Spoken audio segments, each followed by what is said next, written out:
Getting a 3D TV. I want a bloody 3D TV, but they cost £2,000, Patch said to Pete. You will have to save up then, boy, wouldn't you? Said Pete. Pete was well aware of Patch and money, and how his pa was crap at saving but very good at spending. No way am I saving up, it will take me years. I want one now, Patch shouted like a spoilt child. Patch then proceeded to pull out a piece of paper from his pocket and placed it on the table. He unfolded it, revealing a drawing of Patch's caravan and an underground tunnel that went all the way to Bennett's Electrical.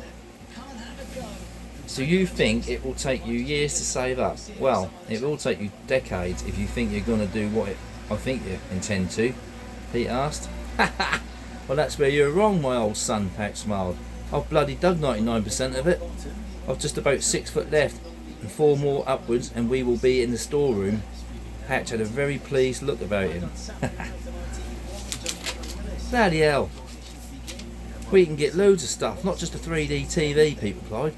The two mates went into the tunnel opening, which was under Patch's dad's garden bench. They climbed in and crawled the 3.5 miles to the end. Patch grabbed his shovel and Pete pulled the soil along a little wheeled trolley Patch had made. It took hours and hours to finish the dig, and they disposed of the earth, which had now made a considerable heap in the field next to Patch's parents' lawn. When Pete had returned to the completed tunnel end, Patch had already placed items down into the tunnel. There were radios, laptops, TVs, you name it. Patch had put it all in the tunnel. I just measured the trench, mate. I can just get that 50-inch 3D plasma down, Patch said. Pete took all the items back and returned to help with the big TV.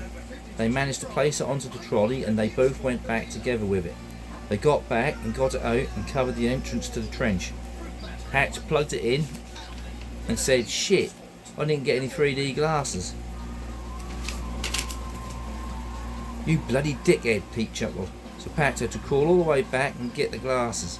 When he got there, he saw 3 security guards which had been alerted by an alarm which Patch triggered earlier. He crawled into the shop quietly and edged his way towards the 3D stand. "I can't find anything," said one of the guards, just as he fell to his waist into the tunnel. But because he was on the obese side, he had become lodged in the hole. He called out to the other guards. Patch kicked the guard hard in the jaw.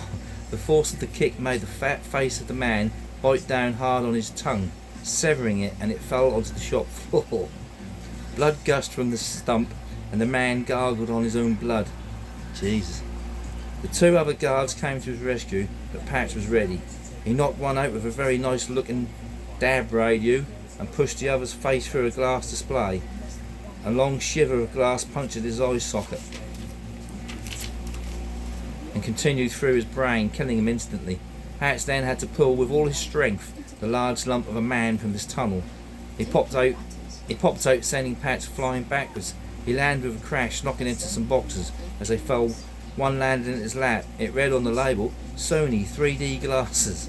"What a result," said Patch, and he grabbed half a dozen boxes and returned to his escape route. "Did you get the glasses?" asked Pete. "Of course I did," said Patch. "Let's try them out." The end. These are mega short. I can't believe how short these stories are.